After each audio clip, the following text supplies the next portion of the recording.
nakapansin ang saluyot nung nakaraang araw. What? Otis, saluyot ba ito? Ito ba yung nilalahok sa sardinas? Anak, pwede na ito. Hoy, Kumaring Milda! Gaano ka diyan? Hoy, Kumarites! Ako man din ay nagpipitas ng saluyot at gawa nung kami walang maiulam. Yung mga anak ko man din ay hindi kumakain ng bastala ang sardinas. Kailangan hahaluan mo ng kahit anong talbos. Talbos ng kamuti, talbos ng saluyot, talbos ng kahit madre kakao. Ay ari sa mga anak. Kumaring Imelda, hindi iyan saluyot yung kinukuha mo. Aba, yun nga bagay ang dahon pati yung pinagkukuha mo. Nangangalasok ka pa na yan. Hindi yan saluyot, Kumarites. Pahinabak ka. May ginalang ating kinatanaw ko diyan. Aba, ay hindi ba ito saluyot, Kumarites? What? May ginaman at sinabi mo sa akin. Kamita na may nangangalason pa diyan. Ilan baga ang saluyot, Kumarites? Ay sa pagkakaalam ko, Kumarites, ay doon sa mga kumaring bilin, merong saluyot. Huwag mong pinagkukuha basta-basta at baka kayo mga lasong mag-iina. Doon, kakumuha sa mga kumaring bilin at meron doon, matataba pa. Ay doon sa banda doon. Ay hala, sige, salamat, at aking pupuntahan. At magtatanghali na, hindi pa kami nakain. Oy hala, sige. Otes, may ginalong at nasabi sa akin ng Kumarites, nalaglag pa, lintik, na dito pala makakakuha ng saluyot. Ako tayo na may hirap na hirap kumuha ng mga... Aba?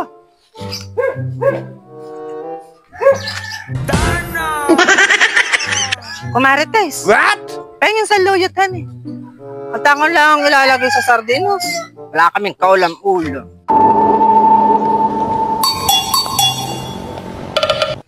Aba, lintik. Kumarites. Ano tayo namang ginawa mo sa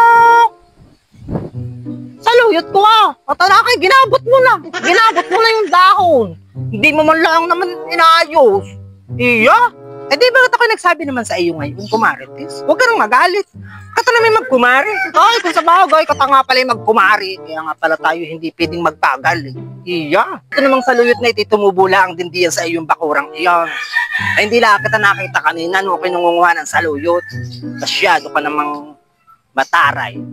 Ay, ibig ko sabihin, Kumarites, ay ako bigyan mo nga din ng talbos ng kamote. At ng mailok sa sardinas mamaya. Ates, ay kulang pa bagay ang saluyot na iyon. Ay doon, sa banda doon. Mamitas ka na ng talbos ng kamote at marami doon. At kauulam pa kagabi, siguro maraming suloy ngayon na talbos ng kamote. Kunin mo doon. Uy, hala, sige. Salamat.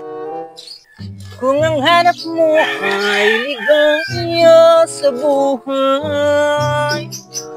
Boy, magaganda pala itong talbusan dito at matataba.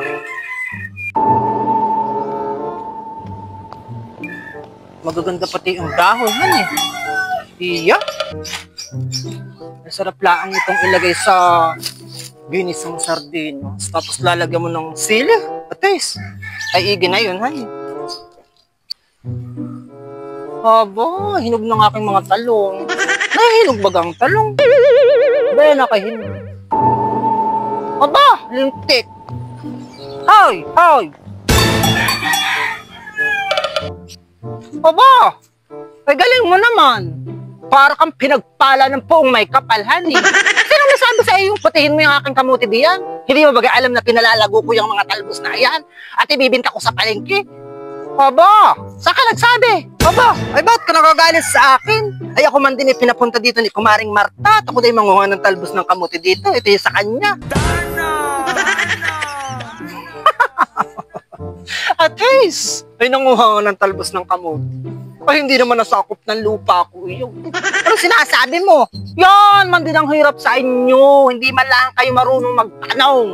Yan ay hindi nasakop sa lupa na ang si Kumarites. Aba, galing mo. Ay hindi po bagay ito sa Kumaring Marta? Ay pasensya na po. Ako naman po'y walang alam. Kaya ako pumuti na agad ng pumuti ng kamuti. Ay siya hala po, kumuha lang naman ako ng kaunti. Huwag ka masyadong magalit. taray mo din.